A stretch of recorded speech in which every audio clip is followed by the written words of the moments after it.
Hey guys, sorry this isn't a Zoom call today, but we will have a live Zoom for our lesson tomorrow. So instead, I'm just recording the lesson for your class today. Um, so what you're going to need is your binder, and you're going to need a piece of paper for today, okay? Everything I write on my screen, you're going to need to write in your paper to show that you've followed along in today's lesson, okay? So I'm going to start off with our learning target, and our learning target today is I can decide visually whether or not two figures are congruent, okay? Now, we may or may not know what congruent means, so I'm just going to go over it now. So for our whole lesson, we can use that academic language throughout our problems, okay? So congruent. One figure is congruent to another if it can be moved with translations, rotations, and reflections to fit exactly over the other. So remember last week we did that one problem with the square, and then there were triangles in the corners of each square, and we were translating and rotating that one triangle to all the other triangles within the square. Well, all of those triangles were congruent with each other. We just didn't know that's what we were doing, right? So let's look at this example right here. In the figure, triangle A, the blue triangle, is congruent to triangles B, C, and D. A translation takes triangle A to triangle B. A rotation takes triangle B to triangle C. And then a reflection takes triangle C to triangle D. All four of these triangles are congruent. They're just at different points of the plane. So that means congruent figures have the same side length, the same angles. They had rigid transformations done to them, right? Nothing about the shape changed, just where it was at on the plane. Okay, so that is congruent. All right, so with that being said, let's get started with our lesson. So you're going to find your lesson in our Google Classroom 8th grade math, okay? And we actually have two for today, okay? Now, the one that you're going to click on first says Unit 1, Lesson 11, what is the same? See how that is different from this one? It says practice problem set. You're going to do what is the same. You're going to click on that one first, and then you're going to click on the attached link. Now, every single one of these is a problem we're going to go through. There's 11.1, 11.2, and 11.3, okay? I'm going to have to screenshot these and get them where I can write, okay? But everything that I write, you're writing on your paper, okay? So first thing I'm going to do is I'm going to take a screenshot of 11.1, and whatever I write, you write, okay? Okay, so on your paper, you are going to write, oops, sorry. You are going to write 11.1, find the right hands, okay? That's the first thing you're going to write, so we can label each problem. All right, and as you're writing that, I'm going to read the question. So it says a person's hands are mirror images of each other. In the diagram, a left hand is labeled, shade all of the right hands. So if we look, our left hand right here is blue and it's labeled left hand. Our job is to find all of the right hands in here. Now it says to shade all of the right hands. You clearly don't have this printed, right? So what I want you to do, or what I'm going to do, is I'm going to label all of these. 1, 2, 3. All these hands are going to have a number now. And on your paper, you, underneath 11.1, find the right hands, you are going to list all of the numbers that represent a right hand for this problem. Okay, so I want you to pause this video, and I want you to now write down all the numbers that represent a right hand. Okay, so I want you to do that now. Okay, now that you're back, let's check your work. All right, so you should have paused the video, done it on your own, and come back. Now, if you didn't do that, here's your chance to still pause the video and do it on your own, and then come back. Okay, so we're finding all of the right hands. So the best way to do this is just to look at our left hand. Now, we see that this is clearly like a mitten, right? We see a thumb here. You guys can all trace that little red dot. We have a thumb here, and then like all four of the other fingers right here. So let's look at the first hand. Now we can clearly see that the thumbs are right next to each other. So if we hold up our own hands and we see that our thumbs are right next to each other, does that mean we have two left hands or a left hand and a right hand? It means we have a left hand and a right hand. So our first hand right here is going to be a number that's listed. underneath our first problem. Now let's look at number 2. Now number 2, if we translated our left hand and we rotated it clockwise a bit, it would completely cover like this. The thumbs would line up, all the fingers would line up. So that means number 2 is just another left hand, okay? So we would not put number 2.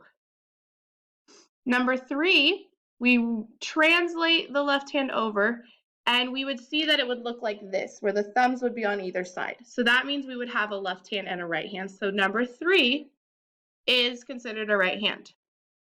We'll do the same to number 4. We'll translate the hand down. We rotate it counterclockwise. We see that number 4 is just another left hand.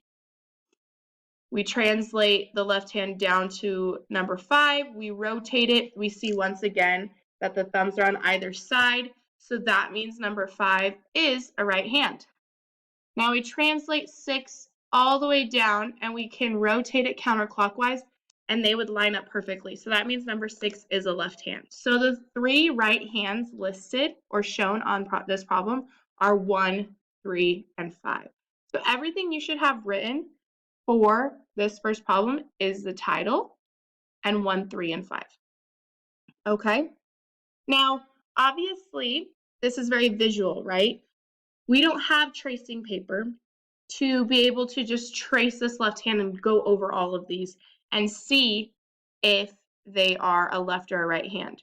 Now, the reason we don't have tracing paper for this one is because we're not always going to have tracing paper, right? We need to make sure that we can visually be able to see the differences between a reflection, a rotation, and a translation, okay? So now let's move on to the next problem.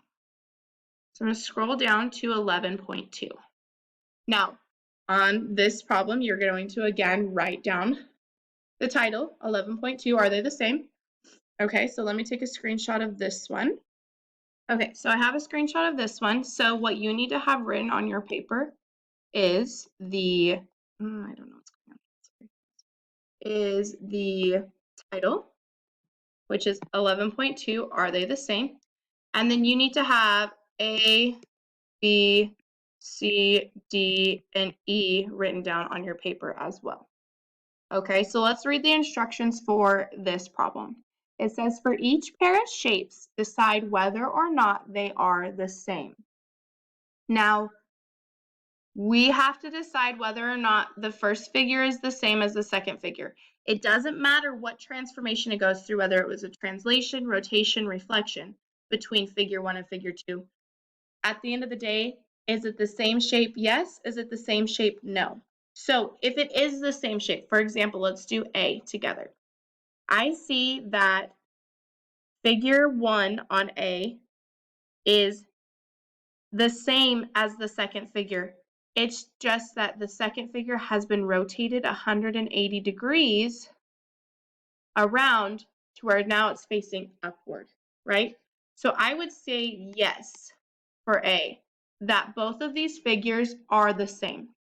Now, I want you to pause this video and I want you to do B, C, D, and E, and I want you to decide whether or not the figures in each problem are the same or not the same. Okay, so pause this video now, do B, C, D, and E, and then come back and check your work with me.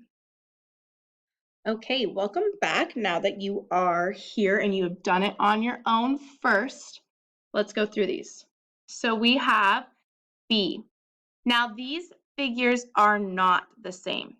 They might have the same side lengths, but if you look, these angles are not the same. And remember, a figure that has a rigid transformation that is congruent, that is the same, needs to have the same side lengths and the same angles. Those angles are clearly different from each other, okay? Now C, this is the same shape. All it is a reflection on a vertical line, okay? D, by first glance, it looks like a reflection on a vertical line again, but we can clearly see that this second figure is smaller than this first figure, so no, it is not the same. And then finally, E, this has been the trickiest one, and I've gotten to everybody so far all day on it. These two puzzle pieces are not the same. If we look at this little piece right here, it is exactly in the middle of this side. Now, by first glance, it just looks like that it rotated slightly clockwise to the right, right? But no, look how much longer this side is than this side compared to what it used to be. This little hump that plugs into another puzzle piece has clearly lowered in the second figure, okay? But it's tricky because at first all you see is the rotation. You're like, oh yeah, all it did was rotate. But we have to visually be able to see everything about that shape. And if anything is different, that means they are not congruent, okay?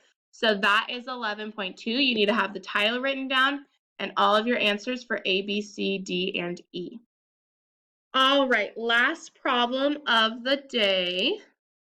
And we have a few things that we need to do for this problem. Okay, so the first thing you need to write down on your paper is the title.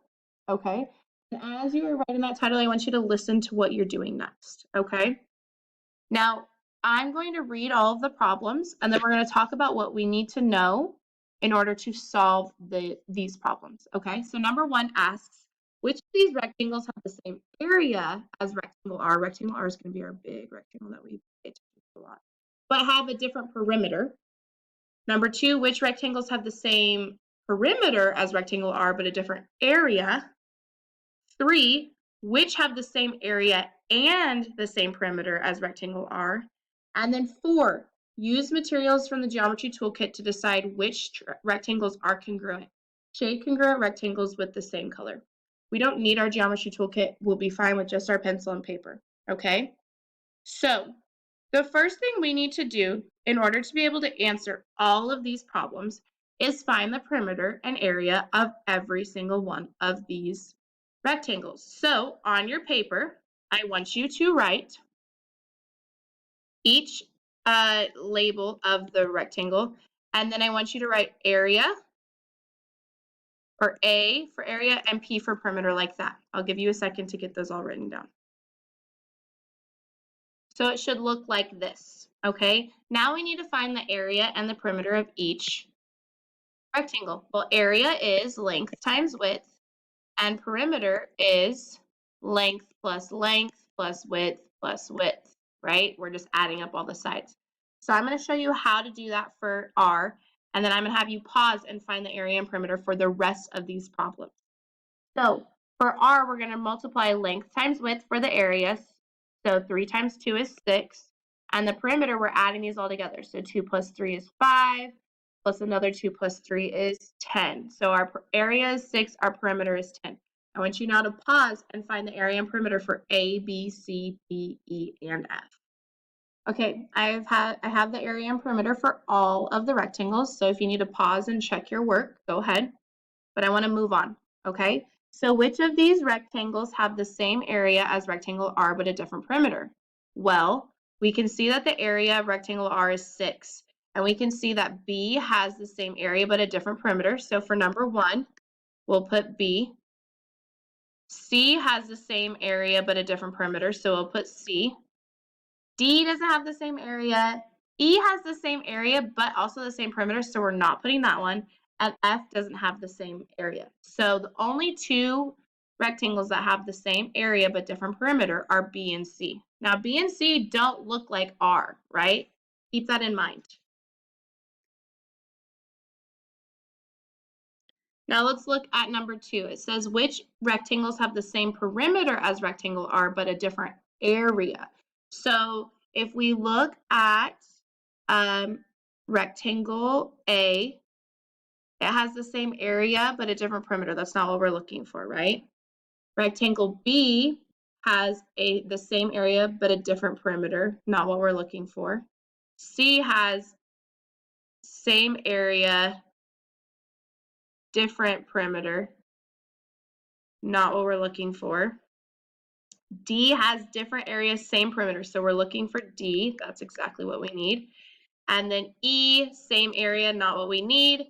F, different area, same perimeter. So that is what we're doing. Part 2 is the next video that you need to click on because this one's about to end, okay? We'll finish up this problem and do our summary in the next video.